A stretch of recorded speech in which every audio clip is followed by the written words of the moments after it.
Truth or dare? Santu চ্যালেঞ্জটা ছুঁড়ে দিয়েছে পামেলার দিকে।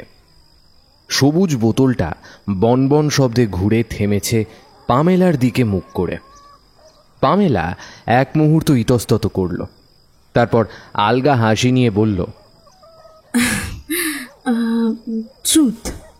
টেবিলে উপস্থিত তনয় আর রুষা এই মুহূর্তে তাকিয়ে আছে পামেলার দিকে। সন্তুর চ্যালেঞ্জ।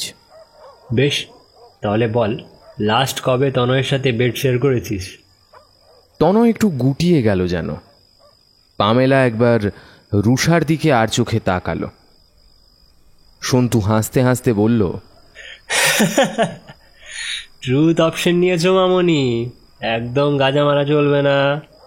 পামেলা মৃদু স্বরে বলল, লাস্ট সানডে আমার বাড়িতে। রুষার চোয়াল কঠিন হল।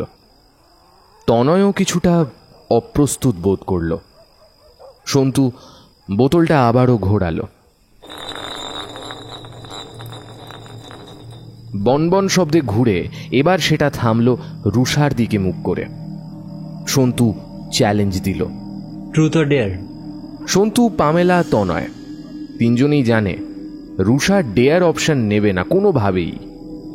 তাদের দলে রুষাই একমাত্র সো কল্ড একটু ভীতু, একটু মুখচোড়া, অনেকটা শান্ত। তাই ডেয়ার নেয়ার সাহস তার হবে না কোনোভাবেই। তনয় চোরা একটা হাসি নিয়ে কিছু একটা বলতে যাচ্ছিল, কিন্তু তখনই রুষা কঠিন স্বরে বলল, ডেয়ার। উপস্থিত সকলেই যেন একটু থতমত খেয়ে গেল। সন্তু একটা খিল্লি টাইপের হাসি নিয়ে বলল, বলছি রুষা ম্যাডাম, সচমুচ ডেয়ার নাকি? রুষার চোয়াল এখনো কঠিন। সে একই রকম দৃঢ় স্বরে বলল, ডেয়ার নেব। কি করতে হবে বল। সন্তু কিছু বলার আগেই পামেলা বলল, হানা বাড়িতে একটা রাত কাটাতে হবে, পারবি? তনয় চেঁচিয়ে উঠল, আরে তুই কি পাগল হয়ে গেছিস পামেলা? আরে তুই কি জানিস না ওই বাড়িতে যাওয়া মানে তো মৃত্যুর মুখে প্রবেশ করা? তুই সব জেনে বুঝে এই সমস্ত কথা বলছিস? সন্তু আপত্তি তুলল, না না, অপশন চেঞ্জ কর মামেলা, হানাবাড়ি টানাবাড়ি নয়। আমি যাব এবং একাই যাব। কবে যেতে হবে? যদি বলি আজ রাতেই। বেশ, তাই হবে। কি পাগলামো করছিস রুষা? আরে যাবো মানেটা কি? রুষা তনয়ের উত্তেজনায় বিশেষ কোনো গ্রাহ্য করল না। সে এক পলক হাত ঘড়িটা দেখল, তারপর একই রকম কঠিন গলায় বলল, ঠিক আছে, এখন তো 9:10। আমি 10:30টায় পৌঁছে যাব ওই হানাবাড়িতে। এখন আসছি। এই বলে উঠে পড়ল রুষা। তনয় দ্রুত গিয়ে টিপে ধরল রুষার হাতটা। কিছুটা কড়া স্বরে বলল, দেখ, আমি কিন্তু আবারও শেষবারের জন্য বলছি, আমি তোকে ওই বাড়িতে যেতে দেব না। কথাটা কান খুলে শুনে রাখ। রুষা কঠিন এবং এক দৃষ্টিতে তাকালো তনয়ের দিকে। তনয় বুঝল রুষার দু চোখের তারায় ভীষণ এক ঘৃণা। ঝটকা দিয়ে সে ছাড়িয়ে নিল হাতটা। তারপর একই রকম কঠিন স্বরে বলল, আমি যাব ওই বাড়িতে এবং একাই যাব।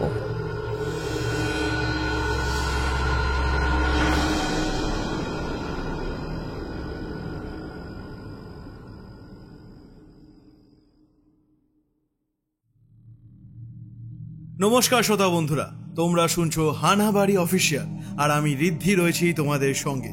বিভিন্ন সাথের গল্প শুনতে অবশ্যই সাবস্ক্রাইব করুন তোমার আমার গল্প বাড়ি হানাবাড়ি। নমস্কার বন্ধু, কেমন আছো? আশা করি ভালো আছো আর সবাইকে ভালো রেখেছো।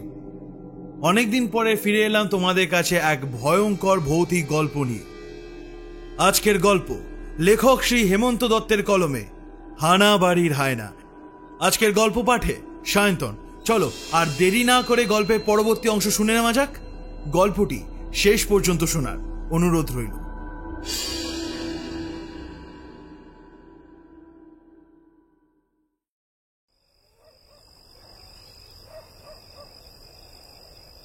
ভাঙাচোরা সুবিশাল বাড়িটার সামনে ঠিক রাত 10:30টায় এসে হাজির হলো রুষা। এক পলক দেখল আলো ছায়া ঢাকা বাড়িটাকে। চারিদিকে আগাছার জঙ্গল, খয়াটে চাঁদ উঠেছে আকাশে, পাতলা একটা জোছনার আলো পড়েছে বাড়িটা জুড়ে। বাড়িটা ছিল জমিদার ভুজঙ্গ নারায়ণের। সময় গ্রাস করেছে জমিদারি, গ্রাস করেছে বাড়ির জৌলুস। ভাঙাচোরা বাড়িটা এখন শুধু দাঁড়িয়ে আছে, ক্ষুধার্ত এক দৈত্যের মতো। হাতে ধরা টর্চটা জ্বালালো রুষা। তারপর ধীর পায়ে জঙ্গলে ঢাকা পথটা টপকে এসে চলল। রুষা নিজেও জানে না কেন লোকে এই ভাঙাচোরা জমিদার বাড়িটাকে হানা বাড়ি বলে। তবে এটুকু জানে, এই হানা বাড়িতে এর আগে যে রাত কাটিয়েছে বেঁচে ফেরেনি তাদের কেউই। তাদের লাশ কখনো পড়ে থেকেছে ভাঙাচোরা বারান্দায়, কখনো আগাছার জঙ্গলে। নিষ্প্রাণ শরীরগুলোয় রয়ে গেছে ভয়ঙ্কর কিছু আঁচড়ের দাগ, যেন কোনো হিংস্র সাপদ রেখে গেছে প্রাণহীন দেহগুলোতে হিংস্র ধারালো নখের চিহ্ন। ভাঙাচোরা জমিদার বাড়িটা নিয়ে তৈরি হয়েছে কত গল্প। জমিদার বাড়ির নাম পাল্টে হয়ে গেছে হানা বাড়ি। কিন্তু সত্যিই কি এই হানা বাড়িতে থাকে কোনো হিংস্র সাপদ, নাকি অন্য কিছু যে নিষ্ঠুর হাতে লিখে চলেছে মৃত্যু পরোয়ানা? রুষা যেতে যেতে একবার থামল। অদ্ভুত কিছু শব্দ যেন ছেয়ে আছে গোটা বাড়িটা জুড়ে। রুষা আরও এক পলক দেখল বাড়িটাকে। তার বুকে এখন জ্বলছে ঘেন্নার একটা আগুন। চোয়াল কঠিন হলো তার। বড় বড় পা ফেলে সে এগিয়ে গেল বাড়িটার ভেতর। বেশ কয়েকটা ঘর পেরিয়ে শুরু হয়েছে সিঁড়িটা। টাল সামলে ওপরে উঠল সে, এগিয়ে গেল বারান্দা ধরে। বাঁদিকে সার সার ঘর, সেগুলো টপকে দাঁড়ালো বারান্দার একদম শেষ প্রান্তে। এখানটা খোলা, সামনে সুবিশাল দিঘি।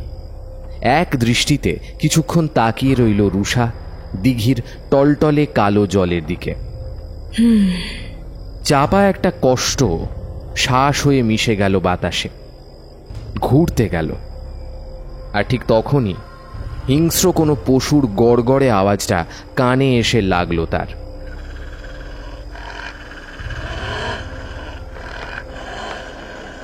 পশুটা যেন আঁচড় দিচ্ছে অমসৃণ মেঝেতে। কেমন কড়কড়ে একটা আওয়াজ ছড়িয়ে পড়ছে মহলটা জুড়ে। এক মুহূর্তের জন্য রুষার বুকটা দুলে উঠল, কিন্তু দ্রুত গোছালো নিজেকে সে। না, ভয়ে সে পাবে না। বহু বহু বছর ধরে একটা বাড়ি পরিত্যক্ত হয়ে পড়ে আছে, সেখানে এরকম রাত বিরেতে কিছু অদ্ভুত আওয়াজ থাকবেই। রুষা মনে মনে জরিপ করলো ঘরটাকে। তারপর ঠিক করলো বারান্দাতেই বসবে, এখানেই লিখবে তার নাম, তারপর তুলবে ফটো। রাত যদি পার করতে পারে তাহলে সেই ফটো প্রিন্ট করে ছুঁড়ে মারবে ওদের। সে শান্ত কিন্তু ভীত নয়।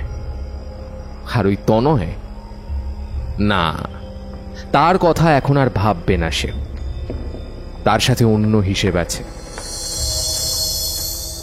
সুবিধে মতো একটা জায়গা দেখে বসতে গেল রুষা, কিন্তু তখনই কানে এলো সেই গড়গড়ে শব্দটা।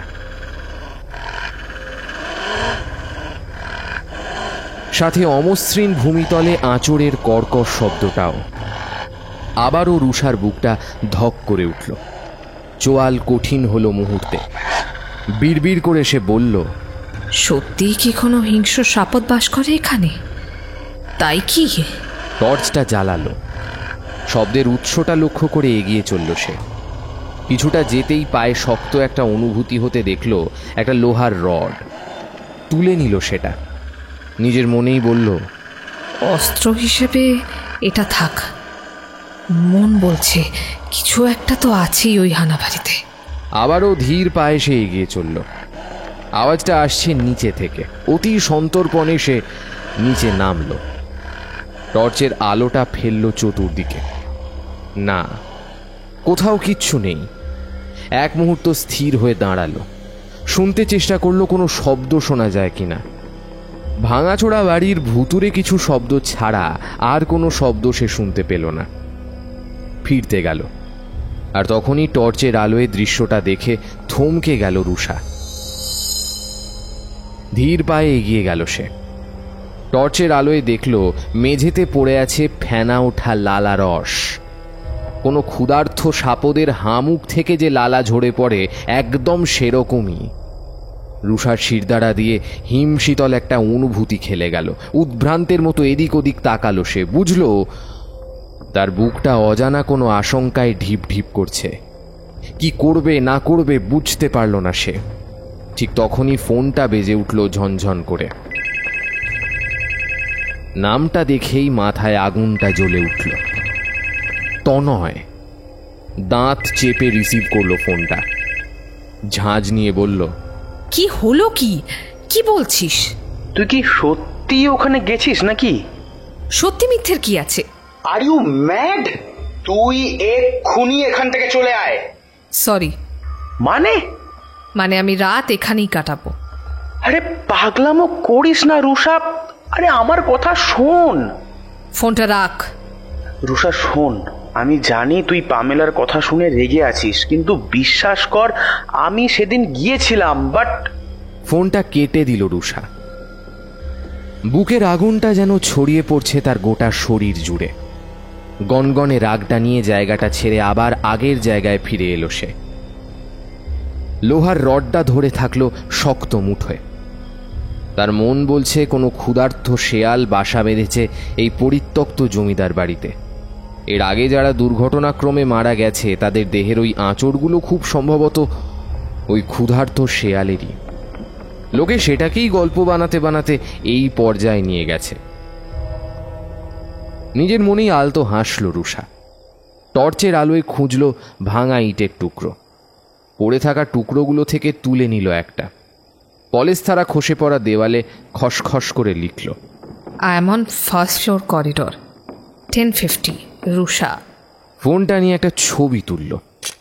তারপর থিতু হয়ে বসল। তনয়ের মুখটা ভেসে উঠল মনের পর্দায়। বুকে কেমন একটা কষ্ট যেন পাক খেয়ে গেল। মনে মনে বলল, তনয়, তুই টিচ করতে পারলি আমাকে? কেন করলি? আমি তো শুধু তোকেই... বোবা কান্নাটা বুঝিয়ে দিল রুষার গলা। আর ঠিক তখনই ফোনটা বেজে উঠল আবারও। কষ্টটা সরে গিয়ে রাগটা বেড়ে গেল চড়াং করে। তনয়ের গলাটা উল্টো দিক থেকে ভেসে এলো, এই রুষা, আমি আসছি। কোথায় আসছিস? হানা বাড়িতে, তোর কাছে। কেন, কোথায় আবার আসবো? কেন আসছিস? আমার সাথে বেড শেয়ার করতে? কিন্তু এখানে তো কোনো বিছানা নেই রে। তুই বরং পামেলার বাড়ি যা। আরে তুই কেন ওর কথাটাকে বিশ্বাস করছিস? আরে আমি তো বললাম, ওহ গড, আরে একবার তো বিশ্বাস কর। আমি তোর কোনো এক্সপ্লেনেশন চাই না তনয়। ফোন রাখ।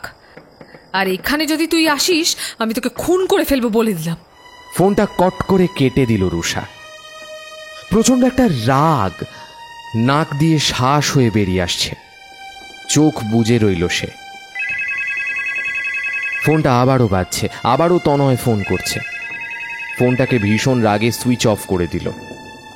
হানাবাড়িতে রাত কাটানোর ডেয়ার অপশনটা হয়তো নিত না, শুধু তনয়কে শিক্ষা দেওয়ার জন্য এই মৃত্যু গুহায় ঢুকেছে সে। জ্বালা, ভীষণ এক জ্বালায় জ্বলছে রুষা। সেই জ্বালা মেটাতেই দিকবিদিক জ্ঞান শূন্য হয়ে সে চলে এসেছে এবং সে দৃঢ় প্রতিজ্ঞ, তনয় যতই তাকে ফিরিয়ে নিয়ে যেতে চেষ্টা করুক, রাত সে এখানেই কাটাবে। কেমন একটা অবসাদ লাগছে রুষার। চোখ দুটো ভারী হয়ে আসছে। আর একটু পরেই আধো ঘুম ঘুম ভাবের মধ্যেই রুষা দেখতে পেল হিংস্র সাপদটাকে। অন্ধকারে চোখ দুটো জ্বলছে ভাটার আগুনের মতো। সদন্ত দিয়ে ঝরে পড়ছে লালা রস। গড়গড়ে হিংস্র আওয়াজটা চিরে দিচ্ছে রাতের নিস্তব্ধতাকে। রুষা জড়ানো কাঁপা গলায় বলল, এটা তো শেয়াল নয়। এ তো মনে হচ্ছে কোনো হায়না। রুষা এত ভয়ের মধ্যেও অবাক হলো যে হায়নাটার গলায় একটা চামড়ার বেল্ট পরানো। যেভাবে বাড়িতে পোষ্য কুকুরকে অনেকে পরিয়ে রাখে, অনেকটা তেমন। আয়নাটা আগুন চোখে জরিপ করছে তাকে। তার থেকেও আশ্চর্য ও ভয়ঙ্কর হলো চামড়ার বেল্টের অপর প্রান্তটা ধরে আছে কেউ, ছায়া ছায়া নড়ছে দেহটা। ছায়ামূর্তির ডান হাতটা নড়ল একটু, আর হায়নাটা গড়গড়ে আওয়াজ ছেড়ে ছুটে এসে ঝাঁপিয়ে পড়ল রুষার ওপর।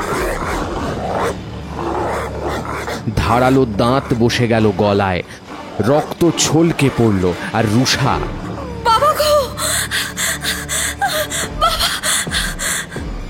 এই বলে ঝাঁকুনি দিয়ে জেগে উঠল। হাঁ করে দম নিল একটু, অস্ফুট স্বরে বলল, বাপরে, কি ভয়ঙ্কর স্বপ্ন! একবার উদ্ভ্রান্তের মতো তাকালো সে। ফিকে চাঁদের আলো আরও ফ্যাকাশে হয়েছে, মেঘ জমেছে আকাশে। গুড়গুড় মেঘের ডাকটা মিলিয়ে যেতেই নিশ্ছিদ্র এক নীরবতা মোটা পুরু চাদরের মতো বিছিয়ে গেল মহলটা জুড়ে। কাছাকাছি কোনো একটা গাছে রাতচরা পাখিটা বার দুয়েক ডেকেই চুপ করে গেল হঠাৎ। রুষার বুকটাও দুলে উঠল। কেন যেন তার মনে হলো চারপাশের পরিবেশের এই হঠাৎ স্তব্ধ হয়ে যাওয়াটা ভয়ঙ্কর কোনো ঝড়ের ইঙ্গিত। আর কিছু ভাবার আগেই চাপা একটা আওয়াজ কানে এলো তার। কেউ যেন প্রায় নিঃশব্দে এগিয়ে আসছে তার দিকেই। রুষা উঠে দাঁড়ালো, শরীরটা আপনার হাতে টান টান হয়ে গেল। তার সামনের বারান্দার এবড়ো খেবড়ো মেঝে ধরে ছায়ামূর্তির মতো এগিয়ে আসছে কেউ। ছায়ামূর্তি কিছুটা এসে থামল। তার হাতে ধরা লম্বা একটা দণ্ড বা ওই জাতীয় কিছু। রুষার বুকটা কাঁপছে প্রবল বেগে, বুঝতে পারছি তাই এসে দাঁড়িয়েছে। কিন্তু কি উদ্দেশ্যে তার কেউ কি তবে তাকে দেখেছিল এই বাড়িতে একা আসতে? নির্জন বাড়িতে একা মেয়ে ছেলে দেখে কি? কিন্তু যেই আসুক, সে সিঁড়ি দিয়ে না এসে বারান্দার খোলা মুখ দিয়ে এলো কেন?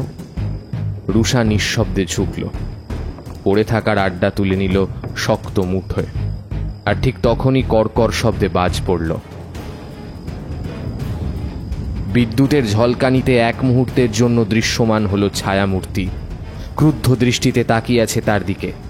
ছায়ামূর্তির হাতের দণ্ডটা উঠল রুষাকে লক্ষ্য করে, আর ঠিক তখনই কেউ হ্যাঁচকা টানে ঘুরিয়ে নিল তার শরীরটা। রুষার মুখ থেকে আপনা হতেই ছিটকে এলো, কে কে ওখানে? কড়কড় শব্দে আবারও বাজ পড়ল।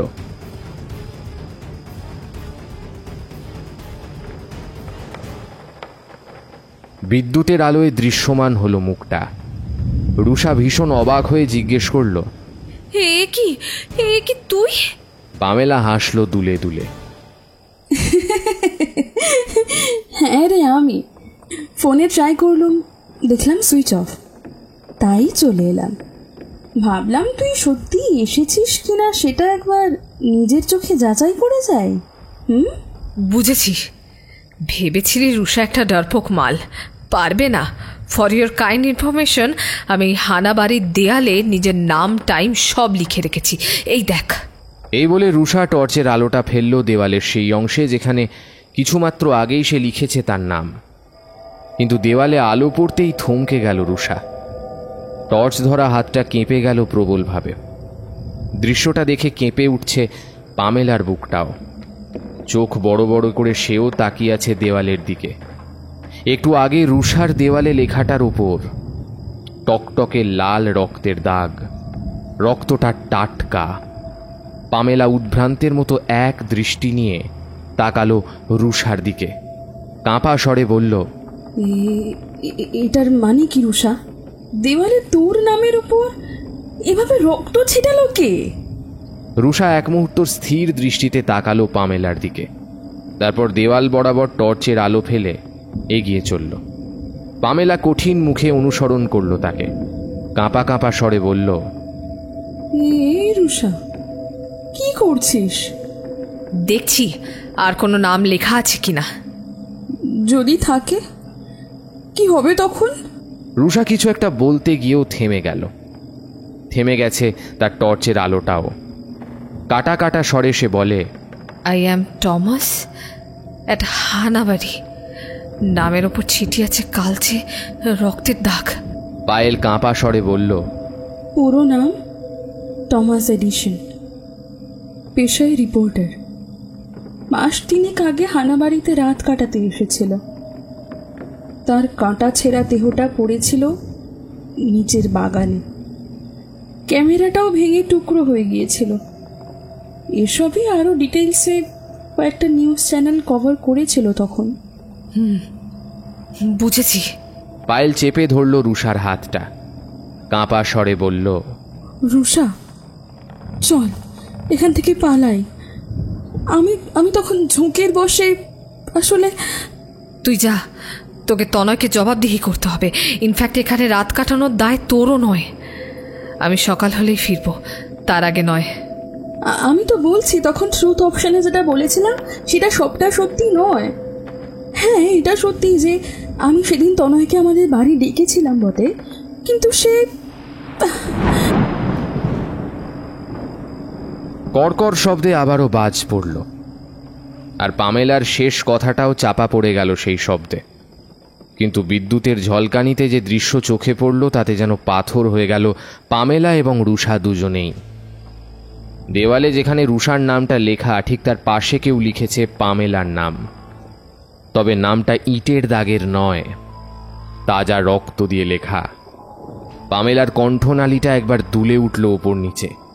কাঁপা স্বরে সে বলল, কে লিখলো এটা এখানে? পামেলা লেখাটার দিকে এগিয়ে যেতে গেল, কিন্তু ঠিক তখনই বিদ্যুৎ চমকের মতো কথাটা মাথায় এলো রুষার। টেনে ধরল সে পামেলার হাতটা, কঠিন মুখ করে বলল, আচ্ছা পামেলা, তুই তো সিঁড়ি ধরে ওপরে উঠলি, তাহলে বারান্দার খোলা মুখ দিয়ে তখন কে এসেছিল? মানে? হ্যাঁ, এসেছিল একজন ছায়া মূর্তির মতো, দাঁড়িয়েছিল ওইখানে, হাতে একটা লাঠি জাতীয় কিছু ছিল। বুঝলাম না। পামেলার চোয়াল আরো কঠিন হলো। বুকের হৃৎপিণ্ডটা লাফাতে শুরু করেছে কাটা মাছের মতো। কাঁপা স্বরে সে বলল, রুষা, চল এক্ষুনি এখান থেকে পালাই। হানাবাড়ি নিয়ে লোকে যা বলে সবটা সত্যি। ভয়ঙ্কর বিপদ লুকিয়ে আছে এই হানাবাড়িতে। সত্যি তখন বুঝতে পারিনি রে। চল পালাই, এক্ষুনি পালাই এখান থেকে, চল। রুষা এক মুহূর্ত একটু ভাবল, তারপর আলতো মাথা নেড়ে বলল, বেশ, চল তবে। হানাবাড়ি ছেড়ে যাওয়ার জন্য ঘুরল পামেলা আর রুষা। শনশন শব্দে বাতাস বইতে শুরু করলো। আবারও বাজ পড়ল কর্কর শব্দে। বিদ্যুতের ঝলকানি ছড়িয়ে পড়ল গোটা মহল জুড়ে। আর সেই আলোয় দেখা গেল বারান্দার শেষ প্রান্তে দাঁড়িয়ে আছে সেই প্রায় তাদেরই বয়সী এক মহিলা। পরনে তার রাজবেশ, ডান হাতে ধরা চামড়ার বেল্টে এক হিংস্র হায়না। মহিলার চোখ দুটো ভাটার আগুনের মতো জ্বলছে। হিংস্র হায়নাটা যেন অপেক্ষা করছে এক পেট খিদে নিয়ে।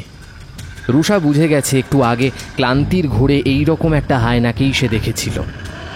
এই মহিলাই কিছুমাত্র আগে ছায়ামূর্তির মতো দাঁড়িয়েছিল। বাতাস এখন বেগ বাড়িয়েছে, আরও দমকা হাওয়ার রূপ নিয়েছে সেটা। বিদ্যুতের ঝলকানি এখন মুহুর্মুহু। মহিলার ডান হাতটা নড়ল, আলগা হলো চামড়ার বেল্ট। আর ক্ষুধার্ত হায়নাটা গড়গড়ে একটা ডাক ছেড়ে ছুটে এলো পামেলাকে লক্ষ্য করে। পামেলাও দ্রুত ঘুরে বারান্দার খোলা মুখের দিকে দৌড় দিল। রুষার শরীর প্রচণ্ড ভয়ে অবশ হয়ে গেছে এখন। হায়নাটা ছুটে চলেছে পামেলাকে তার শিকার বানাতে। হিংস্র গড়গড়ে গর্জনটা যেন কাঁপিয়ে দিচ্ছে মহলটাকে। পামেলা উপায়ন্তর না পেয়ে বারান্দার খোলা মুখ দিয়ে ঝাঁপ দিল নিচে। হায়নাটাও হিংস্র এক গর্জন ছেড়ে ঝাঁপ দিল খোলা মুখ নিয়ে। ভয়ঙ্কর এক মৃত্যু আর্তনাদ চিড়ে দিল রাতের আকাশ। আর মৃত্যুর সেই আর্তনাদটাই ঝাঁকিয়ে দিল রুষার পাথরের মতো অবশ হয়ে থাকা শরীরটাকে। কাঁপা কাঁপা দৃষ্টি নিয়ে সে ঘুরল রাজবেশধারী মহিলার দিকে। কিন্তু এ কি, মহিলা তো এখানে নেই। ভয়টা বুক ঠেলে উঠে গলায় আটকে গেল পাথরের মতো। রুষা একবার ঘাড় ঘোরালো বারান্দার খোলা মুখের দিকে, যেদিকে একটু আগেই লাফ দিয়েছে পামেলা আর হিংস্র হায়নাটা। রুষা এখনও জানে না ঠিক কি পরিণতি হয়েছে পামেলার, কতটা ভয়ঙ্কর সেই পরিণতি। উগড়ে আসা ভয়টাকে দাঁত চেপে সামলাতে চাইল, ফিরতে চাইল আবারও। আর ঠিক তখনই একটা তীব্র শব্দে তাকালো সেদিকে। দৃশ্যটা দেখেই শরীরটা আরও একবার ঝাঁকুনি খেয়ে গেল। মাত্র কয়েক হাত দূরে দাঁড়িয়ে সেই মহিলা, ধারালো বল্লম উদ্যত হচ্ছে রুষাকে লক্ষ্য করে। একটা আর্তনাদ ছড়িয়ে পড়ল চারিদিকে। উল্টো দিকে দৌড়লো রুষা। ঠিক সিঁড়ির মুখটাতে যখন পৌঁছলো তখনই ধারালো বল্লমটা সনসন বাতাস কেটে এসে গিথে গেল রুষার কাঁধে। হুমড়ি খেয়ে পড়ল রুষা। সিঁড়িতে শরীরটা গড়াতে গড়াতে নেমে গেল নিচে। মাথাটা ঠুকে গেল ভীষণ বেগে। রক্তে ভিজে গেল শরীরটা। যন্ত্রণায় যেন টুকরো হয়ে যাচ্ছে হাঁটু দুটো। কাঁধ দিয়ে নামছে রক্তের স্রোত।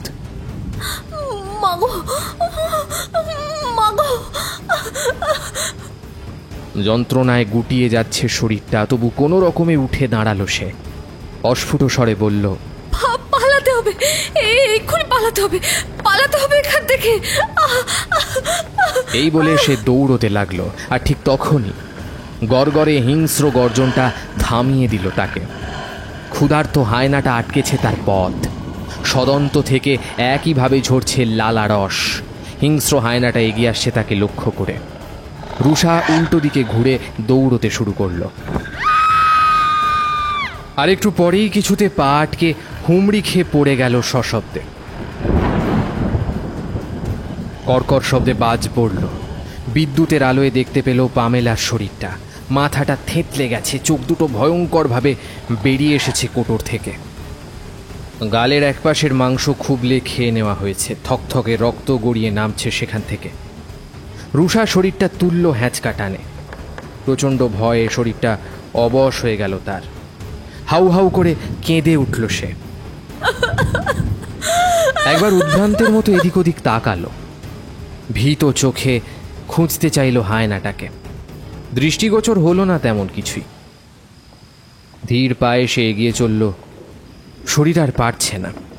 বুক ঠেলে কান্না উঠে আসছে। ঝড়ের বেগ কমেছে এখন। পরিবর্তে শুরু হয়েছে ঝিমঝিম বৃষ্টি, বিদ্যুতের ঝলকানি। বিদ্যুতের ঝলকানিতে ঝোপের জঙ্গলটা পেরিয়ে যেতে চাইল রুষা। তনয় আর সন্তুকে খবর দিতে হবে। পামেলার দেহটা নিয়ে যেতে হবে এখান থেকে, যেমন করেই হোক। কড়কড় শব্দে বাজ পড়ল আবারও।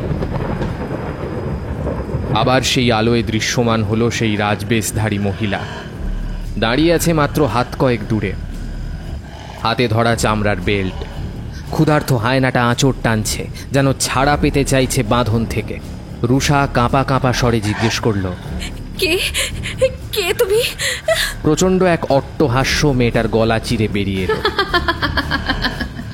সুতীক্ষ্ণ অথচ দৃঢ় ভঙ্গিতে সে বলল, আমি ভামা।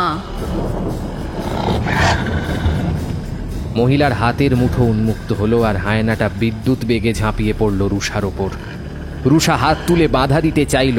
এক মুহূর্ত খণ্ডযুদ্ধ। হায়নার ধারালো আঁচড় বসে গেল রুষার বুকে। রক্ত ফিনকি দিয়ে বেরিয়ে এলো। হায়নাটা ধারালো একটা দাঁত বসালো রুষার গলায়। ভয়ঙ্কর মৃত্যু আর্তনাদে ভরে গেল চত্বরটা। একটু পরেই রুষার প্রাণহীন দেহটা নিস্তেজ হয়ে পড়ে রইল আগাছা ঢাকা জঙ্গলে। মহিলা শীষ দিয়ে ইশারা করতেই হায়নাটা তড়িৎ বেগে এসে লুটিয়ে পড়ল মহিলার পায়ে। মহিলা হায়নাটাকে নিয়ে অন্ধকারে অদৃশ্য হয়ে গেল। ঝমঝম করে বৃষ্টি নামলো। দুটো রক্তস্নাত শরীর ভিজতে লাগলো বৃষ্টির জলে। কড়কড় শব্দে বাজ পড়ল আবার। মহলের ভেতরে কোথাও কোনো প্রান্তে ভারী লোহার দরজা বন্ধ হওয়ার একটা শব্দ প্রতিধ্বনিত হলো গোটা মহল জুড়ে।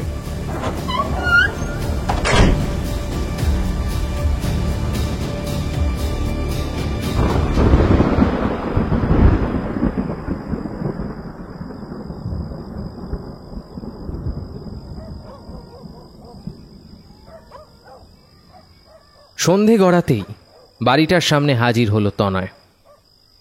সেই ভয়ঙ্কর ঘটনার পর কেটে গেছে প্রায় 9 মাস। পুলিশি কাটাছেঁড়া চলছে প্রচুর। হয়রানিও গেছে বিস্তর। পামেলা আর রুষার দেহটা সে আর সন্তুই পরের দিন সকালে উদ্ধার করেছিল। চটচটে কালো রক্তে ভিজে গিয়েছিল দুটো নিষ্প্রাণ দেহ। পুলিশ দেহ দুটো নিয়ে গিয়েছিল, নিস্তার দেয়নি তাদেরও। গত সপ্তাহে মিটেছে সব। সন্তু কেসটা মিটতে ফিরে গেছে গুড়গাঁওয়ে নিজের বাড়িতে। তনয় পারেনি কোথাও যেতে, পারবেও না। কোথাও যাওয়ার আগে তাকে জানতে হবে পামেলা আর রুষার এই ভয়ঙ্কর মৃত্যু কি অলৌকিক নাকি অন্য কোনো কারণ আছে। তবে একটা জিনিস তনয় এখনো বুঝতে পারছে না, পামেলা কি জন্য এই হানাবাড়িতে এসেছিল, আর সেটাই যেন তাকে ভাবাচ্ছে সব থেকে বেশি। কেন যেন তার মনে হচ্ছে এর পেছনে অন্য কোনো রহস্য লুকিয়ে আছে। বুকের মধ্যের ভাবনাটার গুঁড়ি মারাটা নিয়েই ভাঙাচোরা ফটকটার সামনে এসে দাঁড়ালো তনয়। টর্চের আলোটা ফেলল অতি সাবধানে। ফটকে কালো কালিতে লেখা শব্দগুলো দৃশ্যমান হল। বিপজ্জনক বাড়ি, সাধারণের প্রবেশ নিষেধ। বেশ কিছুটা দূরে একটা অস্থায়ী পুলিশ চৌকি করছে বাড়িটা পাহারা দেওয়ার জন্য। সারাদিন বাড়ির সামনে দুটো পুলিশ থাকে। সন্ধে হলেই ফিরে যায় পুলিশ চৌকিতে। ঘন্টায় ঘন্টায় টহল মেরে যায়, হয়তো একটু পরেই আবার আসবে। তনয় জঙ্গলে ঢাকা চত্বরটা পেরিয়ে ঢুকলো ভেতরে। এক পলক জরিপ করলো বাড়িটাকে, তারপর পকেট থেকে বড় ছোরাটা বের করে ধরল। সত্যি যদি কোনো হিংস্র সাপদ থেকে থাকে তাহলে প্রতি আক্রমণের জন্য সেও প্রস্তুত। ধীর পায়ে জরিপ করতে করতে এগিয়ে গেল সিঁড়িটার দিকে। এক মুহূর্ত থামল, ঘাড় ঘুরিয়ে দেখল পেছনে। গোটা মহল জুড়ে কেমন একটা ভুতুড়ে আওয়াজ যেন বাতাসে পাক খাচ্ছে। তনয় অস্ফুট স্বরে বলল, গোলমাল তো অবশ্যই কিছু একটা আছে এই হানাবাড়িতে, কিন্তু গোলমালটা কি সেটাই তো বুঝতে পারছি না।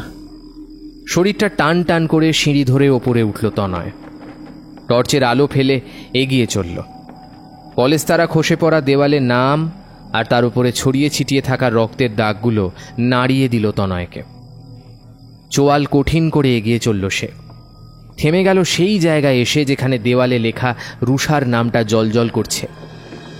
এক মুহূর্তের জন্য একদলা কান্না উগড়ে এলো তার বুক ঠেলে।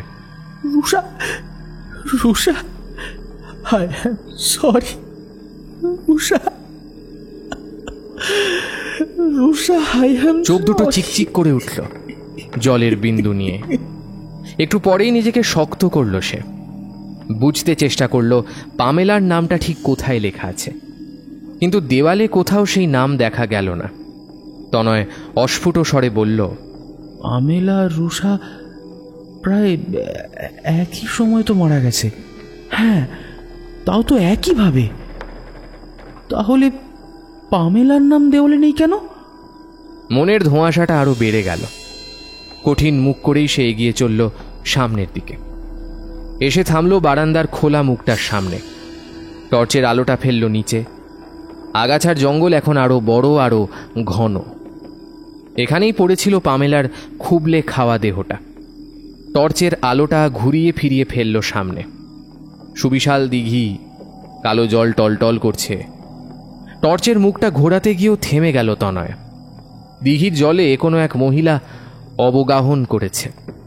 মহিলার পোশাক তো সাধারণ মানুষের মতো নয়। নিজের মনেই বলল, কে এই মহিলা? এরকম রাজবেশে সন্ধ্যেবেলায় দিঘিতে? চিন্তার সূত্রটা কেটে গেল গড়গড়ে আওয়াজটা কানে যেতেই। দ্রুত টর্চের আলোটা ঘুরে গেল, আর তনয় দেখল হাত কয়েক দূরে দাঁড়িয়ে আছে ক্ষুধার্ত এক হায়না। হিংস্র চোখ দুটো জরিপ করছে তাকে, প্রস্তুতি নিচ্ছে তার উপর ঝাঁপিয়ে পড়ার জন্য। তনয়ের ছোড়াটা ধরল শক্ত মুঠোয়। প্রতি আক্রমণের জন্য সেও প্রস্তুত। আয়নাটা তীক্ষ্ণ আঁচড় কাটল মেঝেতে। তনয়ের শরীর টান টান হয়ে গেল, আর ঠিক তখনই একটা তীক্ষ্ণ শীষের শব্দ হলো। আর হায়নাটাও দ্রুত মুখ ঘুরিয়ে উল্টো দিকের অন্ধকারে অদৃশ্য হয়ে গেল। এক মুহূর্তের জন্য থমকে গেল তনয়, কিন্তু দ্রুত নিজেকে গুছিয়ে দৌড় দিল সেদিকে যেদিকে একটু আগে অদৃশ্য হয়েছে হিংস্র হায়নাটা। তার মন বলছে এই হিংস্র হায়না দিঘির জলের ওই রহস্যময় মহিলা আর এই তীক্ষ্ণ শীষের মধ্যে অবশ্যই কোনো যোগসূত্র আছে, আর সেই যোগসূত্রটা ধরতে পারলেই সমাধান হবে অনেক কিছুর। কিছুটা দৌড়ে থমকে দাঁড়িয়ে গেল তনয়। সামনে পাথরের দেওয়াল, কিন্তু সে হলপ করে বলতে পারে এই দিকেই অদৃশ্য হয়েছে হায়নাটা। ব্যাপারটা কি হলো? হাতে ধরা ছোরাটা দিয়ে মৃদু আঘাত করল দেওয়ালের বিভিন্ন অংশে। কোথাও খুট করে একটা আওয়াজ হলো। উদ্ভ্রান্তের মতো চারিদিকে টর্চের আলোটা ফেলল। শব্দের উৎসটাকে ধরতে চাইল সে। বিড়বিড় করে বলল, না, এই পাথরের দেওয়ালে কোনো গুপ্ত পথ কি আছে? কিন্তু হঠাৎই তনয়ের চোখ আটকে গেল খুপি মতো একটা জায়গায়। নিজের মনেই বলল, এই খুপিটা কি দেওয়ালে ছিল? দ্রুত পায়ে এগিয়ে হাত ঢোকালো খুপির ভেতর। একটা আংটা জাতীয় কিছু হাতে ঠেকল। হ্যাঁচকা টান দিল আর সাথে সাথে পাথরের দেওয়াল দু ফাঁক হয়ে গেল। তনয় দৌড়ল। দেওয়ালের ফাঁকা অংশটায় দৃশ্যমান হয়েছে একটা সিঁড়ির মুখ। সিঁড়িটা অন্ধকারে ঢাকা। দ্রুত পা দিল সিঁড়িতে, কিন্তু কয়েক ধাপ নেমেই হঠাৎ দাঁড়িয়ে গেল সে। মনে মনে বলল, পাথরের দেওয়াল তো বন্ধ ছিল, তাহলে গুপ্ত দরজা কে খুলল? আর ওই ওই শীষটা, ওটাই বা কে দিল? তনয়ের মনে হলো এই গুপ্ত কক্ষেই এমন কেউ কি বছরের পর বছর লুকিয়ে আছে যে অদৃশ্য সুতোয় নাচিয়ে চলেছে। কিন্তু যদি থেকেই থাকে, তাকে দেখতে পেল না কেন কেউ? নাকি যারা দেখছে তাদেরকেই ভয়ঙ্কর মৃত্যু গ্রাস করছে? তনয়ের চোরা মন বলল, না না, ফিরে যাই, এখানে থাকা যাবে না। কিন্তু পরক্ষণেই মাথা নেড়ে নিজেকে বোঝালো সে। অস্ফুট স্বরে বলল, না না, আমি ফিরে যাব না। যতক্ষণ না সমস্ত কিছু সমাধান হচ্ছে ততক্ষণ আমি ফিরব না। আর আমি ফিরেই বা করব কি? সব তো শেষ হয়ে গেছে।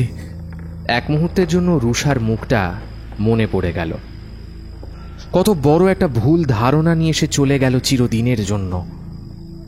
তনয়ের তাকে কোনোদিনই জানানো হবে না যে সে পামেলার সাথে কোনো রকম বেড শেয়ার। পায়ে চলা শব্দটা কানে যেতেই নড়ে উঠল তনয়। টর্চের আলোটা ফেলল সামনে। ছায়ামূর্তির মতো কেউ যেন সামনের দিকে অদৃশ্য হয়ে গেল। সিঁড়ির ধাপ বড় জোর গোটা 10। একটু পরেই শুরু হয়েছে একটা চত্বর। তনয় নামলো চত্বরে। বেশ কিছু হাড়গোড় পড়ে ইতিউতি। চত্বরের ডান দিকে একটা কুঠুরিতে একটা ফুট 3 লম্বা লোহার গড়াদ। ভীষণ অবাক হয়ে গেল তনয়। আপন মনে বলল, এতটুকু কুঠুরি তো কোনো মানুষের হতে পারে না। তবে কি এটা ওই? হঠাৎ হিংস্র একটা গর্জন কাঁপিয়ে দিল তনয়কে। সে ঝাঁকুনি খেয়ে পড়ে গেল মেঝেতে। টর্চটা ছিটকে গেল দূরে। তার যেন মনে হলো সেই হায়নাটা ওই কুঠুরির ভেতর থেকে বেরিয়ে আসার জন্য প্রবল বেগে গড়াদে আঘাত করছে। কোনো এক আতঙ্কে তনয়ের চোখটা বুজে গেল। এক মুহূর্ত জমাট নিস্তব্ধতায় ভরে গেল জায়গাটা। কৌতূহল আর চাপা আতঙ্কে আবারও চোখটা খুলে গেল তনয়ের। তাকালো কুঠুরির দিকে, কিন্তু কুঠুরি তো ফাঁকা। বিড়বিড় করে বলল, তবে কি সব আমার মনের ভুল? অলৌকিক অতিপ্রাকৃত কিছু বিরাজ করছে এই গুপ্ত সুড়ঙ্গে। হাত বাড়িয়ে টর্চটা নিতে গেল, আর তখনই চোখে পড়ল জিনিসটা। একটা দড়ি ঝুলছে ছাদ থেকে। দড়িটা ঝুলছে বিচ্ছিরি একটা শব্দ করে। তনয়ের মনে হলো দড়ির ফাঁসে যেন আটকে আছে ভারী কোনো দেহ। ঝটকা দিয়ে উঠল তনয়। কি করবে না করবে যেন বুঝতে পারল না। আর তখনই দৃশ্যমান হলো অপর একটা জিনিস, ছেঁড়া রঙিন কাপড়ের বড় বড় টুকরো। ছোড়াটা কোমরে গুঁজে দ্রুত হাতে কুড়োতে শুরু করলো কাপড়ের টুকরোগুলো। এক কাছে জড়ো করে সাজাতে লাগলো সে। তার মন বলছে এই টুকরোগুলো জুড়তে পারলে পাওয়া যাবে সেই যোগসূত্রটা। কতবার যে এলোমেলো হলো, তবুও ধৈর্য হারালো না তনয়। সে যেন কোনো এক ছকে ডুবে গেছে এখন। কতটা সময় পেরিয়ে গেল। এই সময় কোনো হায়না গড়াদে আঘাত করছে কিনা, কোনো ছায়ামূর্তি নিঃশব্দে এসে দাঁড়িয়েছে কিনা ভুলে গেল যেন। সাজানো সম্পূর্ণ হলে টর্চের আলোটা ফেলল চিত্রটার উপর। এক মহিলার ছবি, নিচে বড় বড় অক্ষরে লেখা ভামা। তনয় অবাক হয়ে নিজের মনেই বলল, কে এই ভামা? কিন্তু মহিলার মুখটাতে আলো ফেলে খুঁটিয়ে দেখতেই তনয়ের মাথায় বিদ্যুৎ আঁচড়ে পড়ল। ঠোঁট চিরে আপনা হতেই বেরিয়ে এলো, আরে আরে এই মহিলাই তো তখন দিঘির জলে। কথাটা সম্পূর্ণ হওয়ার আগেই ভীষণ এক ঘূর্ণিঝড়ের শনশন শব্দ উঠল। কোনো এক হিমশীতল বাতাস যেন ছুটে আসছে কোনো গুপ্ত পথে। ঝুলতে থাকা দড়িটা ঝুলছে ভীষণ বেগে। আয়নাটা আবারও আঁচড় বসাচ্ছে লোহার গড়াতে। সাজানো চিত্রের টুকরোগুলো ঘূর্ণিতে উঠতে লাগলো। তনয়ের শরীরটাও পাক খেয়ে উঠে গেল শূন্যে। আর ভয়ানক ঘূর্ণিটা তনয়কে ঝড়ের বেগে উড়িয়ে নিয়ে চলল দশক পুরনো এক কলঙ্কময় ইতিহাসের প্রেক্ষাপটে, যে দৃশ্যপট রচিত হয়েছে বিশ্বাসঘাতকের কালো রক্তে।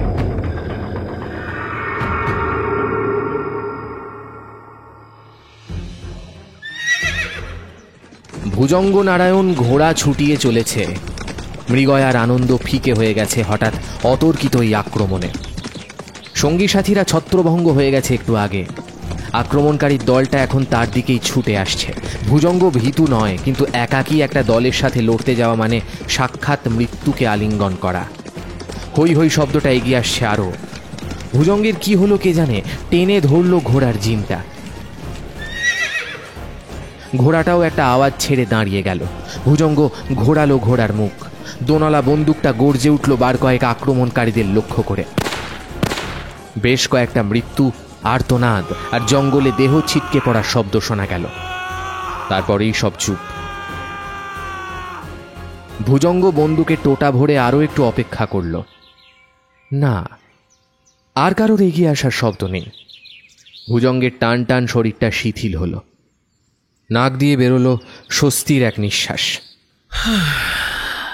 ঘোড়াটা আবারও নিজের পথে চালিয়ে দিতে গেল ভুজঙ্গ। ঠিক তখনই একটা ধারালো বর্ষা শনশন শব্দে বাতাস কেটে এসে গিঁথে গেল ভুজঙ্গের কাঁধে।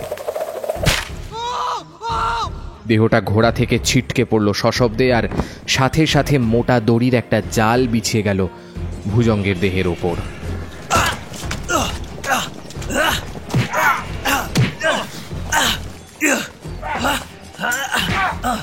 জলে আটকা পড়া মাছের মতো ছটফট করতে লাগলো ভুজঙ্গ নিজেকে উদ্ধার করার জন্য।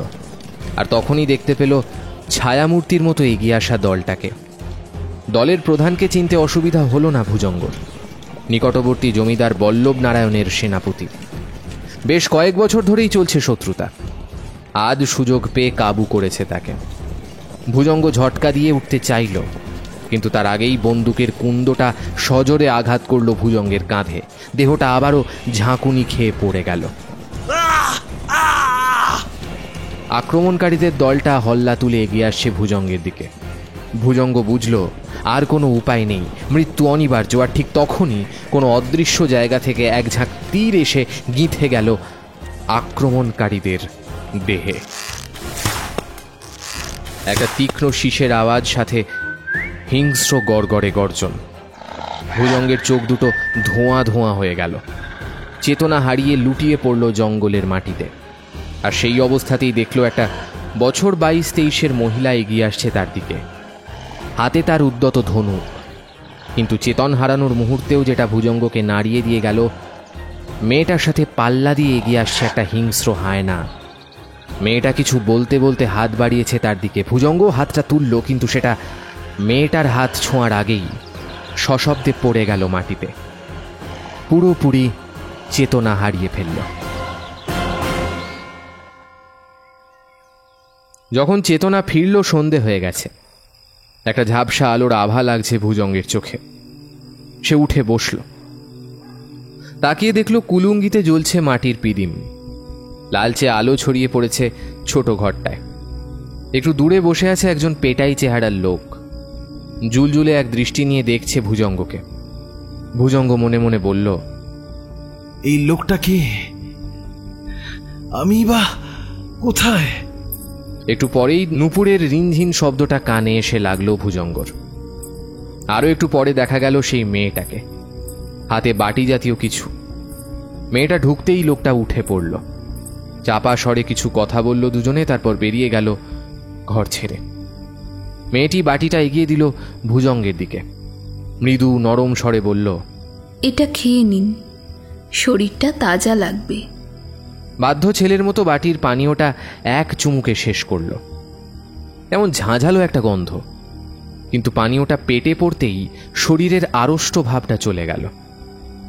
বাটিটা মেয়েটার হাতে ফিরিয়ে দিতে দিতে ভুজঙ্গ আরও এক পলক জরিপ করল মেয়েটাকে। কাঁচপোকা গায়ের রং, টানা টানা চোখ, চিবুকে একটা উল্কি। ভুজঙ্গ কিছুটা অবাক হয়ে জিজ্ঞেস করল, কে তুমি? মেয়েটা হাসল, নরম স্বরে বলল, আমি আমি ভামা, জঙ্গল সর্দারের মেয়ে। ভুজঙ্গ আরও এক পলক দেখল মেয়েটাকে। মেয়েটির ভঙ্গিমা যেন মুগ্ধ করছে তাকে প্রতিক্ষণে। হঠাৎ ভুজঙ্গর কি হলো কে জানে, আলগা মুঠোয় ধরল মেয়েটার হাত, আবেগঘন স্বরে বলল, ভামা, আমার জীবন বাঁচানোর জন্য ধন্যবাদ। ভামা মৃদু হেসে ছাড়িয়ে নিল হাতটা, আলগা স্বরে বলল, বাঁচা মরা তো ঈশ্বরের হাতে। আমি জঙ্গলে মধু জোগাড় করতে গিয়েছিলাম, ঘটনাচক্রে তখনই। ভামার কথাটা শেষ হওয়ার আগেই সেই গড়গড়ে আওয়াজটা শোনা গেল। ভামা গলাটা একটু উঁচিয়ে ডাকল, এই দুলু, ভেতরে আয়, উনি আমাদের অতিথি। দুলু ঢুকলো ভেতরে। ভুজঙ্গ দেখল দুলুর চোখে সেই হিংস্র দৃষ্টিটা নেই, পরিবর্তে একটা নরম চাহনি। বিড়বিড় করে বলল, এই হায়নাটা মানে তোমার সাথে? মানে হ্যাঁ, আপনার দৃষ্টিতে হয় না, আমার কাছে ও শুধুই দুলু। একটু থামলো ভামা, তারপর উদাসীন ভঙ্গিতে বলল, এই রকমই একদিন জঙ্গলে মধু জোগাড় করতে গিয়েছিলাম, তখনও এইটুকু। সেদিন খুব বৃষ্টি পড়ছিল, বেচারা কাঁটা ঝোপে আটকে গিয়েছিল। খুব মায়া হলো, তুলে নিলাম বুকে। মায়া, এই মায়াই তো আমাদের সব কিছুতে আটকে দেয়। যাই হোক, আপনার পরিচয়টা দেবেন? আপনাকে পৌঁছে দিতে হবে তো। আমি উদয়পুরের জমিদার ভুজঙ্গ নারায়ণ। ও আচ্ছা, আপনি আজকের রাতটা বরং বিশ্রাম নিন, কাল সকালেই আপনার জমিদারি সীমানায় আপনাকে দিয়ে আসা হবে। চলে গেল ভামা, চলে গেল দুলুও। শুধু ভুজঙ্গ অদ্ভুত এক মোহে আচ্ছন্ন হয়ে বসে রইল ওখানেই।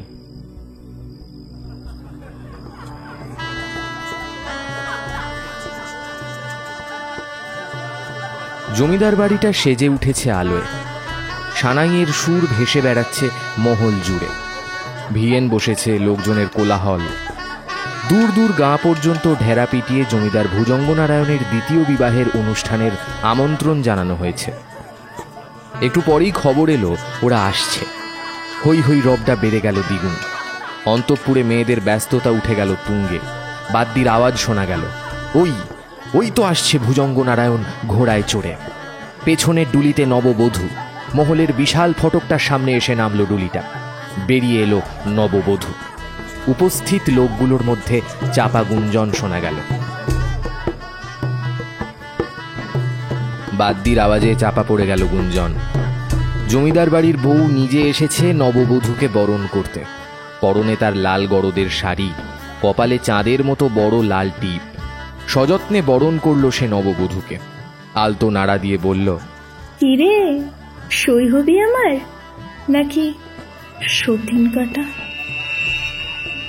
ভামা চমকে তাকালো, তারপর মৃদু হেসে একটা কিছু বলতে যাচ্ছিল, কিন্তু ঠিক তখনই হিংস্র গড়গড়ে গর্জনটা শোনা গেল। বড় বউ সহ উপস্থিত অনেকেই চমকে তাকিয়ে দেখল একটা হায়না হিংস্র দৃষ্টিতে তাকিয়ে আছে বড় বউয়ের দিকে। ধারালো নোক আঁচড় কাটছে মাটিতে। বড় বউয়ের হাতটা কেঁপে গেল। বরণের থালা সশব্দে পড়ে গেল নিচে। ছড়িয়ে ছিটিয়ে গেল ধান, দূর্বা, তেল কড়ি। বড় বউ কাঁপা স্বরে বলল, এটা এখানে কিভাবে এলো?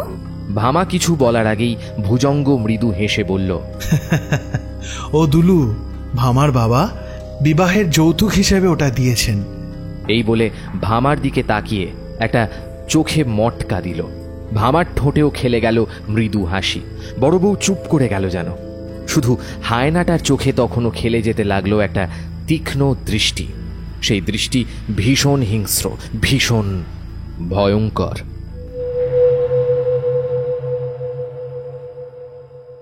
কেটে গেল বেশ কয়েকটা মাস। জমিদার বাড়ির পরিবেশে পরিবর্তন হয়েছে অনেক। দুলু নামক হায়নার ঠাঁই হয়েছে বিশেষ কক্ষে। ভামা সঙ্গে রাখতে চেয়েছিল, কিন্তু সেটা এই জমিদার মহলের সম্ভবপর নয় কিছুতেই। জমিদারবাবুও যথেষ্ট আপত্তি জানিয়েছে। নিচের চত্বরে একটা কক্ষ বানিয়ে দিতে চেয়েছিল, ভামা রাজি হয়নি। তাই দোতলার দেওয়ালে যে গুপ্ত সুড়ঙ্গ আছে তার অপেক্ষাকৃত বড় চত্বরটায় একটা লোহার গারদ করে রাখা হয়েছে দুলুকে। বড় বউ উদ্যোগ নিয়েই করেছে সেটা। দুলুর গলায় পড়েছে চামড়ার বেল্ট। ভামার কোথাও যেন একটু অস্বস্তি লাগে, কিন্তু সেটা বুকেই সে চেপে রেখেছে। ভামা অবশ্য প্রতিদিন নিয়ম করে তাকে খাবার দিয়ে আসে। দিঘির জলে যখন স্নান করতে যায়, সঙ্গে রক্ষী হিসেবে যায় দুলু। দুলু তো প্রথম প্রথম খুব চিৎকার করত। তাকে শান্ত রাখতে জমিদার মশাই ভামার এক তৈলচিত্র বানিয়ে ঝুলিয়ে রেখেছে গড়াদের সামনে। কাজ হয়েছে অনেকটাই। এভাবেই চলছে সব। তবে বিশেষ যেটা পরিবর্তন হয়েছে সেটা দাস দাসী চাকর বাকরদের মধ্যে। তারা যেন বড় বউকে ছেড়ে তাদের নতুন গিন্নিমাকে গুরুত্ব একটু বেশিই দিচ্ছে। ভামা বিশেষ অস্বস্তি বোধ করে এতে। বড় বউ ব্যাপারটাতে উদাসীন। ভামা তার সতীন কাঁটা নয়, সই হয়ে গেছে। সেদিন দুপুরের খাবার পর পান সাজতে সাজতে দুজনে গল্প করছিল নিজেদের মতো। জমিদার বাবু জমিদারির কাজ নিয়ে শহরে গিয়েছিল। দুপুর নাগাদ ফিরল। নিচে চত্বর থেকে ডাকটা শোনা গেল, ভামা, ভামা। বড় বউ আলতো হেসে ঠেলা দিল, এই দেখ, ডাক পড়েছে, যা লো যা। ভামা উঠল না। জমিদার বাবুকে দরজায় দেখা গেল। মৃদু স্বরে সে ডাকল, এই যে ভামা, একবার শুনবে? বড় বউ আলতো ঠেস মেরে বলল, জমিদার মশাই কি আর বড় বউয়ের ঘরে পা দেবেন না ঠিক করেছেন? আরে না না না, আসলে শহরে গিয়েছিলাম, নতুন বইয়ের জন্য এইটা কিনলুম। ভুজঙ্গের হাতে একটা চওড়া লাল বাক্স দেখা গেল। ভামা নিল বাক্সটা, খুলে দেখল একটা নকশা তোলা গয়না। নেড়ে চেড়ে দেখতে দেখতে বলল, ভীষণ সুন্দর। দিদির জন্য কিছু আনেননি? না, মানে আনা হয়নি, পরের বার। আর লাগবে না, কত পড়ি আমি। এক মুহূর্তে পরিবেশটা যেন তিক্ত হয়ে গেল। জমিদার বাবু ছোট্ট একটা শ্বাস ছেড়ে চলে গেল। বড় বউ পানটা সাজা সম্পূর্ণ করে ভামার দিকে বাড়িয়ে দিয়ে বলল, নে খা, দেখ তোর মতো পান সাজা হয়েছে কিনা। ভামা কিছুটা আনমনা ভাবে পানটা মুখে দিল। বড় বউ নিজের মুখে একটা পান ঠুসে বলল, আমি তো ওনাকে কিছু দিতে পারলাম না, তুই অন্তত বংশটা রাখিস। ভামার মুখ আরক্ত হলো। মৃদু স্বরে বলল, হ্যাঁ দিদি, মনে হয় সেরকমই কিছু। ওনাকে কথাটা জানিয়েছিলাম, সেই খুশিতেই তো সোনার গয়নাটা এনেছেন। বড় বউয়ের চোখ দুটো একবার ঝিঁকিয়ে উঠেই নিভে গেল। ভামা কিছু একটা বলতে যাচ্ছিল, কিন্তু তার মাথাটা ঝিমঝিম করে উঠল। একটা ঝাঁঝালো গন্ধ যেন অবশ করছে তার চেতনা। এই গন্ধটা ভামা এর আগেও পেয়েছিল, যেদিন ফুলশয্যার রাতে বড় বউ তাকে এক গ্লাস দুধ খেতে দিয়েছিল। ঝাঁঝালো গন্ধটা তার ভীষণ চেনা, কিন্তু ধরতে পারছে না সে কিসের গন্ধ। সামনের পৃথিবীটা দুলতে শুরু করেছে তার। বড় বউ চোখ বড় করে তাকিয়ে আছে তার দিকে, নাড়া দিচ্ছে তার শরীরটাকে। এই ছোট, কি হলো? শরীর খারাপ লাগছে? মতি, মতি, বদ্দিকে খবর দে, ছোট বউ মনে হয়। ভামার শরীরটা অচেতন হয়ে পড়ে গেল বিছানায়।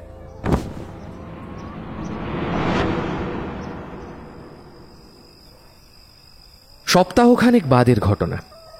রাত তখন বেশ গভীর। ঘুমিয়ে আছে জমিদার মহল, শুধু জেগে আছে জ্বলতে থাকা আলোগুলো। হঠাৎ দরজা খোলার মৃদু আওয়াজ শোনা গেল। কেউ ছায়ামূর্তির মতো এসে দাঁড়ালো জমিদার মহলের খোলা বারান্দার সামনে। ছায়ামূর্তির হাতে ধরা বাতিটা একবার জ্বলে উঠেই মিলিয়ে গেল। সামনেই সুবিশাল দিঘি। দিঘির পাড় ধরে প্রায় নিঃশব্দে এগিয়ে আসতে দেখা গেল এক ঘোড়সওয়ারকে। বারান্দায় দাঁড়িয়ে থাকা ছায়ামূর্তি দড়ি দিয়ে ঝুলিয়ে দিল কিছু একটা। ঘোড়সওয়ার সেটা নিল আর চোখের পলকে দিঘির পাড়ের আমবাগানের অন্ধকারে অদৃশ্য হয়ে গেল। ভামা তখনও শুয়েছিল বিছানায়। একটু আগেই বৈদ্য এসে দেখে গেছে, জানিয়ে গেছে সুখবরটা। জমিদার মহলে বইছে খুশির হাওয়া।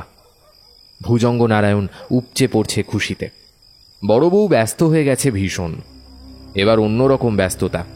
দৌড় পায়ে যেতে যেতে সে থামল খোলা বারান্দায় এসে। ভুরুকুচকে তাকালো দিঘির দিকে। তার মুখের ভাবের পরিবর্তন হচ্ছে দ্রুত। পায়ের দ্রুততা যেন শিথিল হয়ে যাচ্ছে, বুকের ভেতরটা কেমন ঢিপ ঢিপ করছে। দিঘির পাশে বড় আম গাছের সারি, সেই সারির মাঝে জড়ো হচ্ছে লোক একে একে। সন্ধ্যের অন্ধকারে স্পষ্ট বোঝা যাচ্ছে সেটা। বড় বউ মূল ফটকের দিকে তাকালো। বন্ধ আছে সেটা। একবার ভাবল, জমিদারবাবু এই মুহূর্তে কোথায় খোঁজ নেবে। উঠল সে, আর ঠিক তখনই মূল ফটকে ভারী কিছু দিয়ে আঘাত করার শব্দ শোনা গেল। ভীষণ এক হল্লা, মানুষের হল্লা। জমিদারবাবু চিৎকার করে উঠল, ওরে কে আছিস? লেঠালদের খবর দে। আক্রমণকারীদের একটা দল উঁচু পাঁচিল টপকে ঢুকলো ভেতরে। কয়েকজন দুর্দার শব্দে উঠে এলো ওপরে। বড় বউ দৌড় দিল নিজের ঘরের দিকে। আক্রমণকারীদের মধ্যে একজন এগিয়ে এলো, আর ঠিক তখনই ধারালো একটা বল্লম এসে গিথে গেল তার পিঠে। বড় বউ চমকে দেখল ভামা দাঁড়িয়ে, হাতে তার তীর ধনুক। আক্রমণকারীদের আরও একটা দল উঠে এলো হাতে, তাদের হাতে ধারালো অস্ত্র। নিচের চত্বরে ভুজঙ্গের বন্দুকটা গর্জে উঠল বেশ কয়েকবার। বারুদের গন্ধে ভরে গেল বাতাস। ভামার হাতের ধনুক উদ্যত হলো। আরও এক ঝাঁক তীর ছুটে গেল আক্রমণকারীদের দিকে। দেহগুলো লুটিয়ে পড়ল মেঝেতে। ভামা ছুটে এলো বড় বউয়ের দিকে, কঠিন গলায় বলল, দিদি, তুমি ভিতরে যাও, আমি এদের দেখছি। ভামার শরীরটা টান টান করে দাঁড়ালো। বড় বউ এক পলক দেখল ভামাকে, আলতো মাথা নাড়ল। একজন লোককে এগিয়ে আসতে দেখা গেল, হাতে উদ্যত অস্ত্র। ভামার ধনুকের ছিলায় পড়ল তীর। দৃষ্টি নিবদ্ধ আগত লোকগুলোর দিকে। ছিলা টান করলো, কিন্তু তীরটা ছোঁড়ার আগেই পিঠে ভয়ঙ্কর তীক্ষ্ণ কিছু গিথে গেল তার। শরীরটা ঝাঁকুনি খেয়ে গেল প্রচণ্ডভাবে। ছিলা আলগা হয়ে বেরিয়ে গেল তীরটা। আরও একটা তীক্ষ্ণ আঘাত।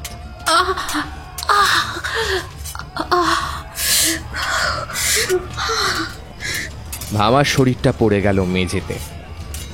রক্ত বয়ে গেল স্রোতের মতো। তীব্র যন্ত্রণার অনুভূতিটা নিয়ে তাকালো ভামা, আর দৃশ্যটা দেখে শরীরটা যেন অবশ হয়ে গেল। কাঁপা স্বরে বলল, দিদি, তুমি? বড় বউয়ের হাতে ধরা ছুরিটা তখনও চকচক করছে আলোয়। ডগা দিয়ে গড়িয়ে পড়ছে লাল রক্ত ফোঁটা ফোঁটা। হিস হিসে গলায় একটা হাসি নিয়ে সে বলল, হ্যাঁ রে, আমি বাজা বলে জমিদার বাবু তোকে নিয়ে এসেছে বংশ রক্ষা করতে। আমি এতদিন ধরে এই জমিদারের রানী ছিলাম, তুই এসে আমাকে মেঝেতে নামিয়ে দিয়েছিস। জমিদার বাবু তো ছাড়, দাস দাসী চাকর বাকররাও পর্যন্ত আমাকে হেয় করছে এখন। এরপর ছেলে বিয়ে হলে তো আর আমাকেই। দুধে পানে মিশিয়েছিলাম জড়িবুটি, ভেবেছিলাম ওতেই কাজ হবে, হলো না। তাই তো বল্লভ নারায়ণের কাছে খবর পাঠিয়েছিলাম, অপেক্ষা করেছিলাম কবে আসবে, ওরা নিয়ে যাবে তোকে। ভামার যে দু চোখে এতক্ষণ আশ্চর্যের ভাব ছিল, সেই চোখে যেন এখন ভীষণ ঘৃণা। বড় বউ ইশারা করলো লোকটাকে। সে মুখের কাপড়টা খুলে সেটা দিয়ে পেঁচিয়ে ধরল ভামার গলা। নিচের সিঁড়িতে ভুজঙ্গ নারায়ণের গলা শোনা গেল, ভামা, ভামা, বড় বউ, আমি আসছি, ভয় পেও না, আমি আসছি। বড় বউ তাকালো দেওয়ালে ঝুলতে থাকা চিত্রটার দিকে। দ্রুত ছুটে গিয়ে সেটা আলতো সরিয়ে ঘোরালো কুলুঙ্গির ভেতরে রাখা আংটাটাকে। ঘর ঘর শব্দে খুলে গেল গুপ্ত দরজা। বড় বউ ইশারা করতেই লোকটা ভামার প্রায় অচেতন দেহটাকে টানতে টানতে গুপ্ত কক্ষে নিয়ে ঢুকে গেল। দরজা বন্ধ হলো আবারও। বড় বউ দেখল ভুজঙ্গ নারায়ণ হাতে বন্দুক নিয়ে ছুটে আসছে ডাক দিতে দিতে, ভামা, ভামা। বড় বউকে দেখে থমকে দাঁড়িয়ে গেল সে। ক্রুদ্ধ স্বরে বলল, একই তুমি বাইরে কেন? ঘরে যাও, যে কোনো সময় আরেকটা দল উঠে আসতে পারে। ভামা কোথায়? ভামা, ভুজঙ্গের চোখ পড়ল সাদা মেঝেতে রক্তের দাগ। চোয়াল কঠিন হলো, তীক্ষ্ণ দৃষ্টি ফেলল বড় বউয়ের ওপর। হুঙ্কার দিল ভুজঙ্গ, বড় বউ, ভামা কোথায়? বড় বউ ইশারা করে গুপ্ত কক্ষের দেওয়ালটা দেখালো। ওই তো, ওইদিকে নিয়ে গেছে। ভুজঙ্গ ছুটে গেল কুলুঙ্গির দিকে। এক্ষুনি টান দিতে হবে, খুলতে হবে গুপ্ত দরজা। চিত্রটা সরালো, কিন্তু আংটায় টান দেওয়ার আগেই তলোয়ারের ধারালো ডগাটা গেঁথে গেল পিঠে। শরীরটা ঝাঁকুনি খেয়ে গেল, রক্ত গড়িয়ে পড়ল স্রোতের মতো। তলোয়ারে আরো একটা কোপ বসে গেল ছাতিতে। বড় বউ হিংস্র গর্জনে বলে উঠল, এই জমিদারি আজ থেকে আমার। বাস আগেই জিজ্ঞেস করেছি, এবার বাসরিকও। এই বলে তলোয়ারটা তুলল আবারও, মুখেতে হিংস্র আওয়াজ ছেড়ে। আর ঠিক তখনই ভুজঙ্গের হাতের বন্দুকটা শেষবারের মতো গর্জে উঠল। গুলিটা বড় বউয়ের কপাল ফুঁড়ে বেরিয়ে গেল। ওদিকে লোকটা গুপ্তকক্ষের ভেতর ভামার প্রায় অচেতন দেহটা টেনে নিয়ে চলেছে। হঠাৎই কানে গড়গড়ে আওয়াজটা যেতেই থমকে গেল সে। দেখল ছোট্ট একটা খাঁচার ভেতর একটা হিংস্র হায়না। হায়নাটা খাঁচা থেকে বেরোবার জন্য লোহার গড়াদের ঝাপাঝাপি করছে। লোকটা কিছু একটা ভাবলো, তারপর ভামার গলায় পেঁচানো কাপড়টা ঝুলিয়ে দিল ঝুলতে থাকা হুকে। ভামার শরীরটাও শূন্যে উঠে গেল।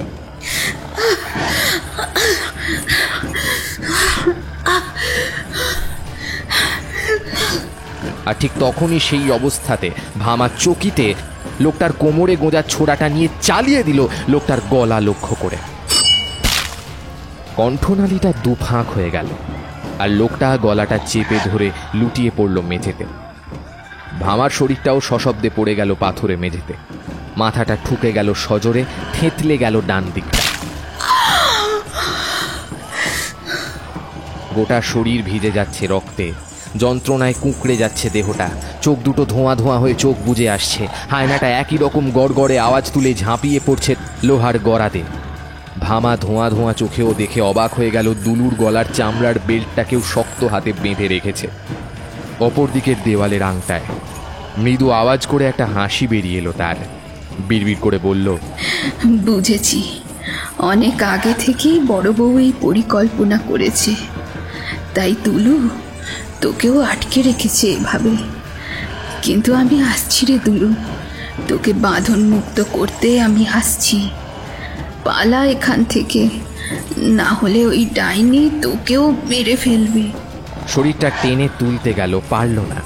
টেনে হিঁচড়ে ভামা এগিয়ে চলল লোহার গড়াদের দিকে। বিড়বিড় করে বলে চলল, আমি আসছি দুলু, আমি আসছি, আমি আসছি। কোনো রকমে কয়েক হাত টেনে হিঁচড়ে শরীরটাকে নিয়ে যেতে পারল ভামা। তারপরেই মাথাটা ঝুলে গেল, আর শরীরটা চিরদিনের মতো নিথর হয়ে পড়ে রইল রক্তের সমুদ্রে। আয়নাটা পাগলের মতো ঝাঁপাচ্ছে লোহার গড়াদে। গড়গড়ে আওয়াজ তুলে ভাঙতে চাইছে গড়াদ, ছিঁড়তে চাইছে গলায় জড়ানো চামড়ার বেল্ট। লোহার গড়াদে আঘাত লেগে ফেটে যাচ্ছে চোয়াল, থেঁতলে যাচ্ছে মুখ। তবুও সে পাগলের মতো ঝাঁপিয়ে চলেছে গড়াদে। আর একটু পর সে নিজেও নিস্তেজ হয়ে শুয়ে পড়ল পাথরের মেঝেতে।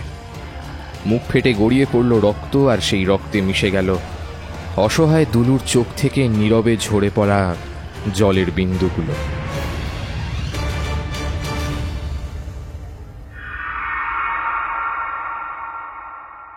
ঘোর কাটল তনয়ের। চোখ মেলে তাকালো সে। বুঝল গুপ্ত সুরঙ্গে পাক খাওয়া ঘূর্ণিঝড় তাকে আছড়ে ফেলছে লোহার গড়াদের ধারে। এবং এও বুঝল ভামা আর দুলু নামক কোনো এক হায়না আজও যেন পাহারা দিয়ে চলেছে এই জমিদার মহলকে। কোনো এক মায়ার বাঁধন যেন ছেড়ে যেতে দেয়নি ওদের। একবার উদ্ভ্রান্তের মতো তাকালো। টুকরো চিত্রগুলো আবারও ছড়িয়ে ছিটিয়ে পড়েছে মেঝেতে। নিজেকে গোছালো তনয়, উঠতে গেল, আর ঠিক তখনই কানে এসে লাগলো খসখসে একটা শব্দ। কেউ যেন পাথরের দেওয়ালে লিখছে কিছু। চাপা আলোতেও সুস্পষ্ট হলো অক্ষরগুলো। তার নাম লেখা হয়ে গেছে দেওয়ালে রক্তের অক্ষরে। তনয় বুঝল মৃত্যু এসে দাঁড়িয়েছে তার সামনে। হিংস্র গড়গড় আওয়াজটা কানে এসে লাগলো তার। দুটো ক্ষুধার্ত চোখ জ্বলছে আলোর অন্ধকারে। আর ঠিক তার পাশেই দাঁড়িয়ে এক মহিলা, হাতে তার বল্লম, চোখে ভীষণ ক্রোধ। ঝটকা দিয়ে উঠল তনয়। মৃত্যুতে বড় ভয় তার। সে ভয় তাড়া দিয়ে বলছে, এক্ষুনি পালা, এক্ষুনি পালা। দৌড়তে শুরু করলো তনয়। পেছনে তাড়া করছে দুলু নামক সেই অলৌকিক অতিপ্রাকৃত এক হায়না। সিঁড়ির মুখটাতে এসে দাঁড়ালো তনয়। আর কয়েকটা ধাপ, যেমন করেই হোক টপকাতে হবে। পালাতে হবে এই হানাবাড়ি থেকে, এই হায়নার কবল থেকে, এই মৃত্যুপুরী থেকে। দৌড়তে শুরু করলো সে আবারও, কিন্তু ঠিক তখনই বল্লমের ধারালো ফলাটা সনসন বাতাস কেটে মিথে গেল তনয়ের পায়ে। হুমড়ি খেয়ে পড়ে গেল সে। ক্ষুধার্ত হায়না হিংস্র এক গর্জন ছেড়ে দাঁড়ালো, ধারালো থাবাটা বসিয়ে দিল তনয়ের বুকে। ভয়ঙ্কর মৃত্যু আর্তনাদ প্রতিধ্বনিত হল গোটা জমিদার মহল জুড়ে।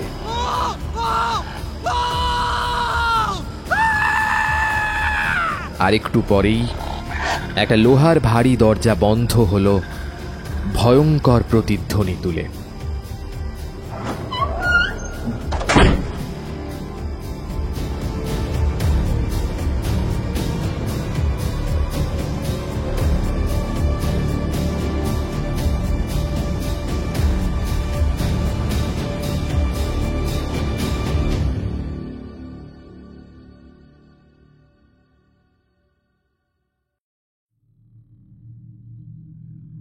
শেষ হলো লেখক শ্রী হেমন্ত দত্তের কলমে হানাবাড়ির হায়না।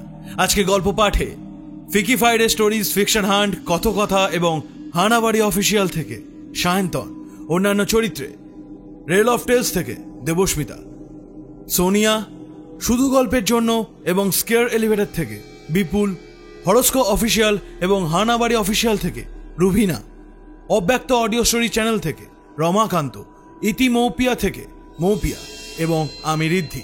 স্ক্রিপ্টিং অনিন্দিতা। এই সুন্দর প্রচ্ছদটা করেছে কৃষ্ণেন্দু। আবহ, শব্দগ্রহণ ও ভিডিওগ্রাফিক্স হানাবাড়ি প্রোডাকশন। পরিবেশনা ও পরিচালনায় টিম হানাবাড়ি। তো বন্ধুরা, এতদিন পরে আসা হানাবাড়িতে এই নতুন গল্পটা কেমন লাগলো? যদি ভালো লেগে থাকে তাহলে অবশ্যই লাইক করো, কমেন্ট করো এবং শেয়ার করে দিও তোমাদের আত্মীয় স্বজন এবং বন্ধু বান্ধবের কাছে, এবং তাদেরকে বলো আমাদের হানাবাড়ি ইউটিউব চ্যানেলটা যেন তারা সাবস্ক্রাইব করে পাশে রাখা বেল আইকন ক্লিক করে অল করে দেয়, যাতে আমাদের নতুন কোনো ভিডিও এলে সবার আগে তাদের কাছেও নোটিফিকেশন পৌঁছে যায়।